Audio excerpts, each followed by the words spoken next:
Hello, welcome to another little video for Bibble IT website. This is Full-Front UAG in 10 minutes. The idea behind this video is I've been doing quite a bit of playing around with UAG, doing some experimentation for work and what have you, so I thought I'd just do a quick 10-minute run through of some of the things that I've learned and come across in that time. So first of all then, what is UAG? UAG is Microsoft's Unified Access Gateway product. It's part of the Forefront family. It's based around the TMG or Threat Management Gateway platform. It uses IIS, TMG components of quite a lot of different Microsoft products. It's basically used to provide unified access to internal systems. So TMG is primarily a firewall and outbound access control system. UAG is a publishing and inbound access control system. UAG is the next generation of a product called IAG, or Intelligent Application Gateway. That used to be a hardware-only solution that was provided by a company called Whale, who Microsoft purchased. Three main things you can do with UAG. One is portal publishing. That means you can create a single website that users can log into that they then have access to all sorts of internal systems, not just one. Traditionally, if you went to webmail, you'd only get access to your Exchange webmail. With a portal, the users go and log in once to the portal and then have access to a wide variety of internal systems. It can also be used as a VPN endpoint and also used alongside to publish direct access. In fact, it makes the whole process of publishing direct access to the internet much simpler, because UAG can act as a NAT64 and DNS64 device, which means that your direct access clients are able to seamlessly communicate with IPv4 only devices on your internal network.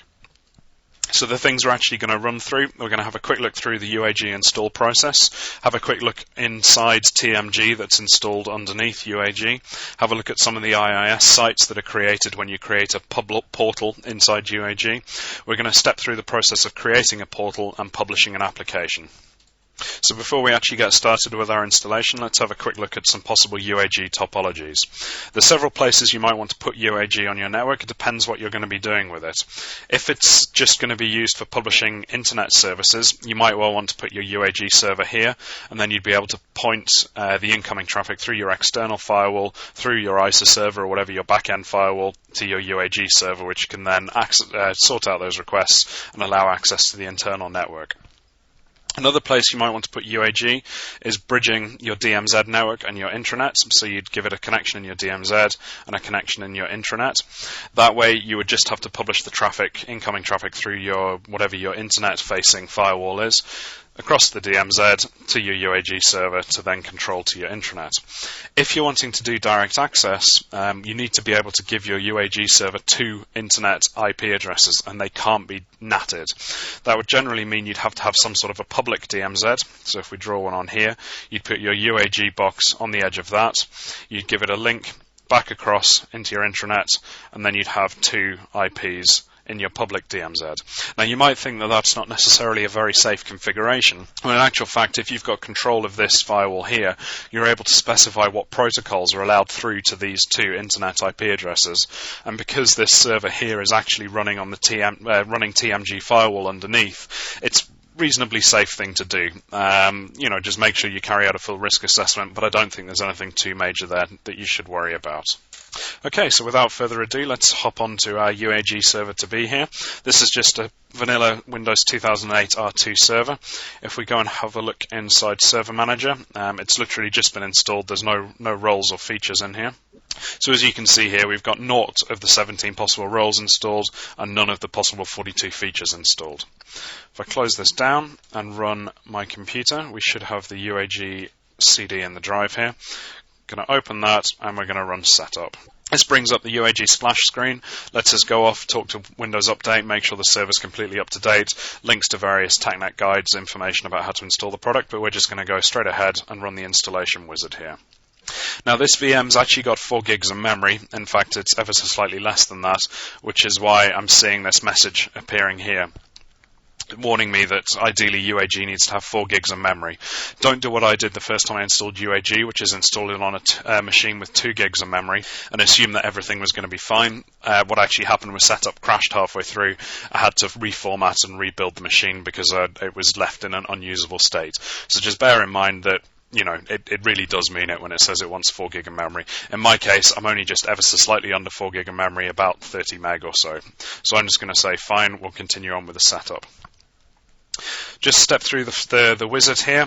Next, agree to the terms and conditions. Pick our location. I'm going to stick with the defaults. And then we're just going to sit and wait while this goes through and runs a whole bunch of scripts underneath. I'm going to pause the video and we'll come back when it's finished.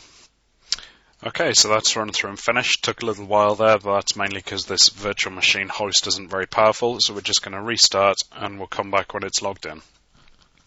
Okay, so here we are back on the machine after its reboot. Let's go in and have a quick look at what's been installed. Right, so in roles here, we've got IIS has been installed for us, Remote Desktop Services, which is one of the things you're able to publish through at UAG. Network Policy and Access Services, that's used in the control of access, so you can create and define your own policies. And Active Directory Lightweight Directory Services, that's where UAG and TMG both store their configuration. If we look under features, we've got things in here like RPC over HTTP proxy, that's to support publishing Outlook anywhere. We've got some .NET bits and pieces that have been installed on the machines, and then consoles for all of the relevant tools that have been put on. If we look in the start menu, we can see we've got TMG has been installed for us, then we've got our UAG components, and we've also got SQL Server running here. So if we open up the UAG management console, and here's our little getting started first run wizard. So configure our network settings. We've only got one network adapter in here. If we had 2 or multiples, you'd be able to pick which is your internal and what's your external, or in my case, I've only got an internal network connection. It's going to warn me that I'm running this server off DHCP. I don't really care about that because it's just in my test environment, so we're going to click on yes to that. Now defining our internal IP ranges. This is just basically everything that isn't assigned to the local machine address or broadcast addresses. Again, that's because I'm deploying it in a single NIC topology. Next, I'm finished through that. Now we're going to define our topology. I'm not going to have this joined to an array. It's just going to be a single server. Arrays allow you to have multiple servers to share the load and provide some resiliency if anything happens to one of them. So we're going to just pop that in standalone and then set up Microsoft Update. The reason it uses Microsoft Update is for downloading definitions and product updates. In this case, I'm just going to say yes, I want to do that. Click on OK and then close this wizard. It's going to want to apply my configuration now. So this wizard's just run through and created our basic settings for us. Do we want to apply that? Yes, we do. Now the clever thing with UAG is at this point it lets us specify a password and a location for every configuration. Before you apply any changes, it takes a backup of the running config. So in this case, I'm going to pop my password in, click on next, and hopefully we'll get an error. Just the thing to note here is you need to put 8 characters in your password. So just going to add another letter there, click on next, and then this is the standard screen you'd see when you're applying a new config. You get the choice to tick and say, yes, I want to back this up before we go ahead, and then activate. And that's gone through and finished the configuration. So this is now the UAG interface. It's a little bit rough around the edges, but it does the job. The 2 main areas we're going to be concerned around here is these portals. Now there aren't any trunks, as they're called in UAG. There aren't any trunks created, so we're going to go ahead and do one of them. Direct access we can't look at in this module because I've only got 1 internal IP, and you need to have 2 routable internet IPs for that. So we're going to right click on HTTPS and start the wizard for a new trunk. Click on next. This is going to be a portal trunk, and we are going to publish some Exchange applications with this.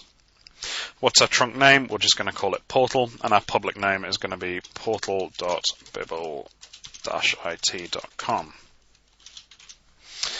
You get to pick what IP address UAG should listen on and what ports as well, so 80 and 443. This is a HTTPS trunk. We'll show you what happens on a HTTP trunk when we've completed the wizard. First thing we need to do is specify some authentication servers. Well, I'm going to add in my Active Directory. If you look down here, you have got the choice of quite a lot of different directory or radius servers. Our server name is Bibble SR01, and we're just going to define that we're going to look at our local AD for us. I'm also going to set the base DN for my search. Pick our user's container and Active Directory, and click on OK. Click on OK again. Now it should give me a warning here saying my base DN is invalid. You can normally just ignore this. In my case, it's because I don't actually have any user accounts in that OU. Select that, pops it into our authentication servers, and click on Next. Now it's going to ask us what certificate we want to use. Well, this is just a self-signed generated certificate. Normally this would be an internet valid certificate that matches the name that you specified in the first steps of this wizard. Click on Next. It's going to give me a warning saying that this doesn't match the name that I've chosen. Doesn't matter because I'm just doing this for testing. Now, what access policies do we want to use? You can use the ones built into UAG, or we can use Windows NAP. In my case, we just want to stick with the built-in UAG policies. And again, we get to pick here what policies those are. Some very comprehensive ones included in UAG, but I'm just going to accept the defaults. Because I said in the first steps that we're publishing Exchange, I just need to go through and pick what services for Exchange I'm using, and then give it this application and name. Well, in my case, I'm just going to call it Exchange. What access policies do we want for our Exchange? Again, I'm just going to stick with the defaults, and then I need to specify an application server. Application server just means that it's a single website or a load balanced website rather than a farm of web servers which UAG would load balance itself. In my addresses, I'm just going to call the name of my Exchange server. And then you can see here, these are my paths that are being defined as being allowed. Because I've said this is Exchange, I've got OWA, Exchange, Exchange Web, Public, OWA, etc. It's going to ask me here what the public name for this server will be. Well, I'm going to get my users to access it through Portal, so I'm going to leave it at the trunk's default. Click on Next. It just tells me that this server name isn't valid. That's because it doesn't actually exist on my internal network, so I'm going to click and ignore that. And again, telling me that this name I specified here can't be validated with our certificate. What authentication service do we want to use for this application? You can have different authentication methods for your trunk as for the individual apps. In this case, we're just going to do it again through Active Directory, so I'm going to select the same ones as before. Click on Next, and it's just going to give me a warning here saying that these applications you're publishing want to use basic or NTLM authentication. I'm fine with that. For my Outlook Anywhere, I've got some specific options. I want to use basic authentication, and I want to use basic authentication for my Auto-Discover. You can specify down here the URLs. Auto-Discover is generally your a fixed URL, autodiscover.yourdomain. Click on Next, and then the portal link. Inside each trunk, you can have your little icons for what applications you've got published and available. This is just setting the details for that. Click on Next, and Next again, and then Finish. So you can see here this has created my trunk called Portal, and then these are my Exchange applications that are being published inside here. I'm just going to pick the wizard and run through publishing a different application. In this case, I want to do File Access. File Access lets users browse Windows file shares through the portal. Just to show some of the other things that you can publish through this, Portal is our default application. And then we've got the options down here, things like Dynamic CRM, Forefront ILM, Office Communication Server, SharePoint, different versions of.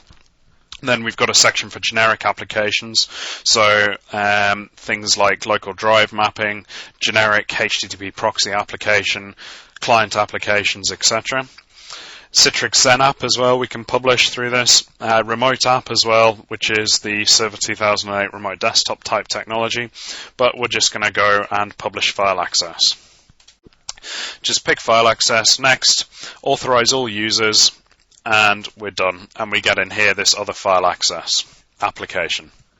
Okay, so that's all very well, but what happens if we want our users to have nice and easy access to this so they don't have to remember it's HTTPS? Well, in this case, we're going to create a new HTTP trunk. And one of the clever options in our wizard is, well, in fact, we want to do a HTTP to HTTPS redirection. Click on Next, and it's going to give us a list of all our HTTPS trunks. In our case, we've only got Portal. So pick Next for that and Finish. And we've got a trunk that will listen on port 80 and redirect our users across to this HTTPS trunk. Last thing we're going to do before we save this is we want to set up access to our internal file servers. So under Admin, we've got down here File Access. Now you might get prompted as this window opens for username and password. That's just because I think this is running some sort of an IE frame inside here. Now from here you'd be able to drill through, pick your domain, pick your server and pick your shares. And on your general configuration you'd be able to specify that users' home directories will be shown as their default path, etc. In my case I'm not going to configure that because I don't have any internal file servers. So all we're going to do now is file and activate, and I've got the same wizard again asking me if I want to save my settings. Click on activate, and while that's running through, if we go and look inside UAG, we should have this activation monitor. This, if we've got multiple servers in our array, or even with a single server, it lets us know when the configuration we've just built is actually working and in and doing everything it needs to. So I'm just going to pause while this runs through. So you can see now that my config has been saved from the UAG main console. In the activation monitor, it's telling me that this server is still in the process of activating. And then that's our trunk configuration built and applied successfully. A few warnings in there, but that's just the warnings we came across in setup. So very quickly now we're going to have a look in the TMG management console and in the IIS consoles to see what those applications look like. So if we have a look inside IIS, if you look on the site you'll be able to see your individual trunk in there, and then this is all the scripts and gubbins that makes it do what it does. Inside TMG, if we look under firewall policy, we've got a whole bunch of rules in here. If I'd opened this up before we configured anything, you wouldn't have seen anything in here. If we look, we've got our settings here for trunk 1. For trunk 2, I'm guessing that's our second application, sorry, Exchange, and then our second file publishing application is number 2. So that's about it. The last thing I wanted to show you just very quickly, this is what the portal would look like, or well, here's a portal I made earlier I should say, because this has got a whole bunch of other applications published in here. But you can see when the user logs in, they've got the option to go home, which is back to this main screen, and then each of the applications that you specified get their own little icon. So you can see here I've got my webmail, we've published OCS through this, file access is the other application that we've published just before in our test trunk there. So I hope these little videos have been useful. I'm afraid we're slightly over time, so that's 15 minutes rather than UAG in 10 minutes, but hey, you know, I don't think anyone will mind. Please do leave me your feedback at the website. It's www.bibble-it.com. Thank you very much and hopefully see you again soon.